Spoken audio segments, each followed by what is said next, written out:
Halo keluarga Indonesia, kembali lagi bersama kami di Kumpul Keluarga. Masih bersama saya Astia Dika dan juga Anti Jovita. Kita masih membahas tentang bagaimana menghadapi anak yang berpikir kritis ya Anti ya. Nah, kita coba ngobrol dengan salah satu ibu yang katanya anaknya juga cukup kritis nih dan cukup kewalahan juga untuk menjawab semua pertanyaan anaknya. Kita sapa dulu, ada Ibu Ovita. Halo Ibu Ovita. Ya, Hai Ibu halo. Ovita, apa kabar? Ya, baik. Oke, nah Ibu Ovi, aku panggil Ibu Ovi ya. Boleh. Hari ini kita bicara tentang anak yang berpikir kritis dan bagaimana kita menghadapinya. Bisa ceritakan nggak, Ibu punya seorang putri atau putra di rumah? Saya punya seorang putra, Usianya? usianya sekarang 3 tahun 10 bulan. 3 tahun 10 bulan. 3 tahun 10 bulan. Oke. Memang sudah mulai bersekolah dan dia memang cukup sering mengeluarkan pertanyaan-pertanyaan yang cukup bikin pusing ya. Oke. Biasanya kayak apa sih pertanyaan-pertanyaan yang cukup bikin pusing dan cukup sulit juga nih kewalahan untuk dijawab? Iya, contohnya mungkin kayak misalnya dia suka tanya, kenapa sih, misalnya dia lihat ada orang gitu, berperilaku yang tidak seharusnya. Dia bisa tanya langsung gitu kayak, "Kenapa dia kayak gitu Bunda?" Kayak gitu. Terus kayak misalnya, oh ya kita harus jelasin sesuai dengan usianya kayak gitu. Terus nanti dia akan tanya lagi kayak misalnya, "Saya lagi hamil dan cukup sakit-sakitan," gitu, misalnya muntah, morning sickness dan lainnya. Dia tanya kayak, "Kenapa dengan Bunda hamil, adanya adik, kok Bunda jadi sering sakit?" Seperti itu.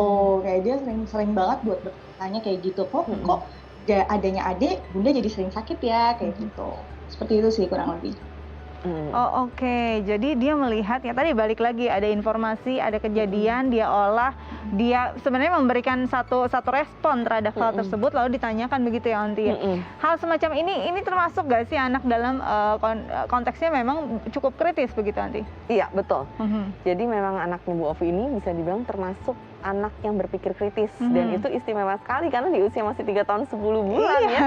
Dia bisa menanyakan seperti itu, kemudian juga bisa tadi membaca situasi bahwa kenapa mamanya pada saat hamil kemudian jadi lebih gampang sakit dibandingkan sebelumnya. Dia bisa membandingkan antara data atau informasi yang lama dengan yang sekarang. Kemudian dia lihat ada kesenjangan, dia tanyakan gitu. Oke, jadi memang ini dalam konteksnya memang anaknya Ibu Ovi ini cukup berpikir kritis, bahkan bisa membandingkan dari konteks kejadian satu dengan kejadian lain, kok ada perbedaan begitu, dan akhirnya ditanyakan. Betul. Nah Ibu Ovi, ini kan rata-rata mungkin kalau berbincang dengan orang tua dengan kesabaran, penuh kesabaran bisa terus menjawab walaupun kadang kebingungan begitu ya. Nah, bagaimana hubungannya dengan interaksi dengan orang lain, misalnya dengan teman sebayanya, apakah ada kesulitan nggak? Kalau untuk teman sebayanya pasti ada kesulitan gitu. Cuma untungnya di lingkungan sekolahnya, guru-gurunya, para orang di sekolahnya itu sangat-sangat membantu. Seperti itu. Jadi mereka tahu bagaimana mengatasi anak seperti Keanu. Jadi Keanu masih bisa berteman dengan baiklah dengan teman-temannya, walaupun pastinya ada perselisihan seperti itu, kayak ada temennya yang bilang, "Kok Keanu banyak tanya sih?" kayak gitu. Atau "Kok Keanu jadi ngatur-ngatur kita sih?" kayak gitu. Oh, oke. Jadi memang kadang-kadang ada sedikit lah perselisihan karena mungkin intensitas bertanya beda nih sama anak-anak yang lain. Apakah ini juga dikomunikasikan pada guru atau pengajar di sekolah? Waktu mencari sekolah, aku pasti selalu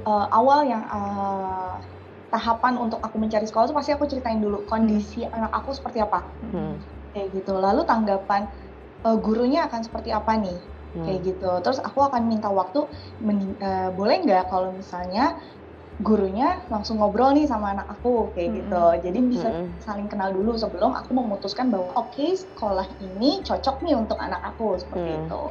Oke, jadi memang penting sekali juga ya penentuan sekolah atau tempat lembaga pendidikan untuk menitipkan anak di jenjang pendidikannya untuk benar-benar sesuai karakter anak ya, terutama anak-anak dengan konteks yang memang pikirannya cukup kritis. Sejauh mana sih Aunty pentingnya untuk berkomunikasi dengan pengajar di sekolah? Apakah memang memang perlu ada evaluasi setiap minggu dari orang tua? Iya, sebenarnya penting sekali. Karena tadi sukses atau tidaknya atau tumbuh kembang seorang anak optimal atau tidak, memang kan lingkungan anak ini sebagian besar dua ya, keluarga atau rumah dan sekolah. Nah, sekolah berarti kan pihak si tenaga pengajar, misalnya guru, kemudian kepala sekolah, sistem di dalamnya, kurikulum yang diajarkan, informasi yang diberikan, kemudian caranya seperti apa, itu semua ada di dalam sekolah. Nah, sehingga benar sekali, tadi saya setuju sekali dengan Ibu Ovi, bahwa kalau kita melihat bahwa anak kita itu mempunyai kemampuan berpikir kritis yang tinggi, itu harus disampaikan kepada pihak sekolah, dan kemudian lihat apakah ini sesuai nggak dengan karakter yang ingin diajarkan di sekolah ini, gitu. Apakah memang hal ini akan mendukung justru tumbuh kembang dia untuk semakin berpikir kritis, atau justru misalnya akan mematikan, misalnya seperti itu. Nah, apabila kita merasa bahwa sudah sejalan nih, nah barulah kita bisa tepat memasukkan anak kita ke sekolah tersebut. Dan berkaitan tadi Dika menanyakan bahwa apakah perlu dipantau lagi, pasti tetap dipantau. Nah, sehingga kalau di sekolah kan biasa memang ada laporan ya, kalau anak usia dini berupa laporannya mingguan sebetulnya. Terus kemudian ada yang namanya bulanan gitu. Nah, kalau udah di SD berarti kan dia pada saat penerimaan raport gitu ya, satu semester satu kali, atau bisa yang berupa term berarti 3 bulan sekali. Jadi memang perlu sekali pantauan, bahkan untuk anak-anak kita saja yang mungkin normal gitu ya. Ini harus terus pantau, apalagi anak-anak yang berpikir kritis untuk melihat perkembangannya seperti apa. Nah, Ibu Ovi, boleh ceritakan nggak momen yang paling istilahnya nih, kendala sekali nih, atau mungkin rada sulit juga untuk dihadapi saat si anak benar-benar sedang berpikir kritis, baik itu hubungannya dengan orang tua atau mungkin dia berhubungan dengan interaksi dengan orang lain atau dengan temannya? Kalau menurut aku yang paling sulit sampai saat ini aku hadapi ya gitu, ketika anak aku ini bertanya kritis kepada keluarga di luar keluarga inti. Keluarga inti kan maksudnya ada ayah, ibu, dan si anak tersebut gitu. Nah, tapi kalau dia bertanya dengan neneknya atau dengan kakeknya gitu, lalu kan kita juga tidak bisa menyamaratakan respon orang gitu kan. Lalu nenek kakeknya mungkin tidak bisa merespon sesuai dengan apa yang dia harapkan. Nah, itu sih kadang kendala terbesar aku gitu, untuk menjelaskan ke anak aku bahwa ya memang kita tidak bisa mendapatkan berekspektasi bahwa semua orang akan merespon sesuai dengan harapan kita kayak gitu. Bagaimana tuh Anti?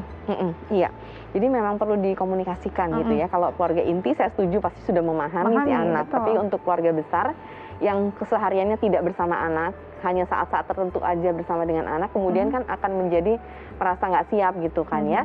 Nah, kita perlu menjelaskan kondisi anak kita tentunya kepada keluarga besar juga. Nah, untuk anak-anak yang berpikir kritis, ini menariknya adalah karena berpikir kritis tadi kan saya sampaikan tidak hanya dalam bentuk pertanyaan, tapi dia juga mengolah gitu. Jadi dia akan tahu nih orang siapa yang ditanya itu kebanyakan nggak bisanya, atau orang mana yang ditanya kemudian dia bisa memberi jawaban yang memuaskan dia. Nah, akhirnya dia akan memilih orang-orang tertentu untuk dia akan tanyain terus, karena dia merasa bahwa wah, aku akan banyak dapet nih dari orang ini, misalnya gitu. Jadi mereka kan bisa memilah. Misalnya contohnya, kalau nanya tentang makanan sama bunda aja, tapi kalau kita nanya tentang tanaman sama Eyang aja, karena Eyang kan hobinya nanam gitu ya. Tapi kalau misalnya aku mau nanya soal puzzle-puzzle atau bongkar pasang sama paman aja, karena paman juga hobinya sama aku, misalnya seperti itu. Dia bisa menganalisa seperti itu.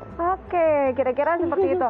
Nah, Bunda Ovi, boleh nggak? Ini kan ada Anti kita nih, ada psikolog kita, ada pertanyaan yang ingin disampaikan terkait tema kita hari ini?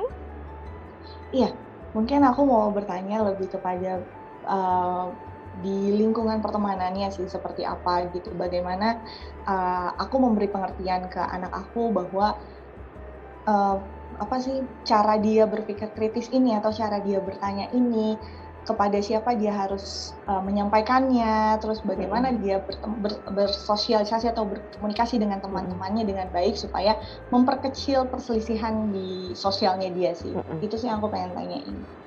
Bagaimana tuh Anti? Meminimalisir jangan sampai ada selisih, karena mungkin menurut dia pikirannya ini yang baik gitu ya, kenapa kamu, tapi mungkin tidak sama gitu kan. Gimana ya biar nggak ada selisih paham terlalu banyak? Iya, betul. Nah, salah satu hal yang menarik juga dari anak yang berpikir kritis, karena kan tadi salah satunya adalah setelah dia mengolah, dia akan bertanya. Nah, kecepatan pemrosesan berpikir dia terkadang kan memang berbeda dengan anak lainnya, jadi dia bisa lebih cepat gitu kan ya.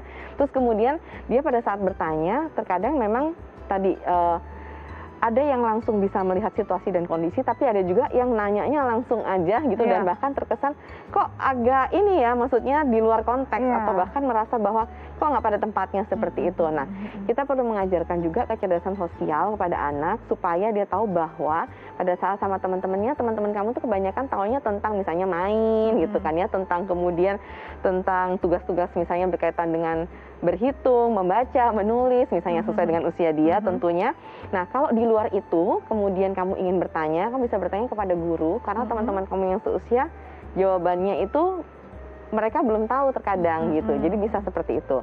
Atau kalau kita mau mengajarkan tata cara bertanya yang sopan, kita bisa ajarkan, Dek, kalau mau nanya sama guru, kita kasih tahu dulu, Miss, aku mau nanya misalnya. Jadi izin dulu, angkat tangan dulu misalnya. Jadi nggak langsung ngomong gitu kan ya.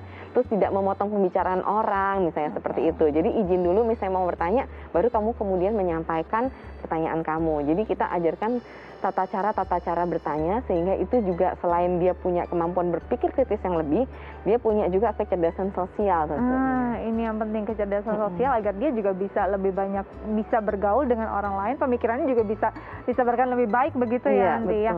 Kira-kira seperti itu Ibu Ovita, mungkin bisa bermanfaat dan bisa diterapkan di rumah ya dengan Keanu ya. Terima kasih. Terima kasih. Oke, Ibu Ovi, terima kasih banyak Terima sudah kasih, berbagi Bu bersama Evi. kami di Kumpul Keluarga. Sampai ketemu lagi. Sampai ketemu, Ovi. Oke, ini menarik ya, ternyata bisa jadi yang tadinya cuma kewalahan di orang tua, tapi akhirnya juga bisa ada kendala juga saat dia bersosialisasi di lingkungannya gitu ya. Nanti kita Betul bahas ya nanti, tapi setelah jeda ya. Iya. Nah, keluarga Indonesia jangan kemana-mana, tetap bersama kami di Kumpul Keluarga.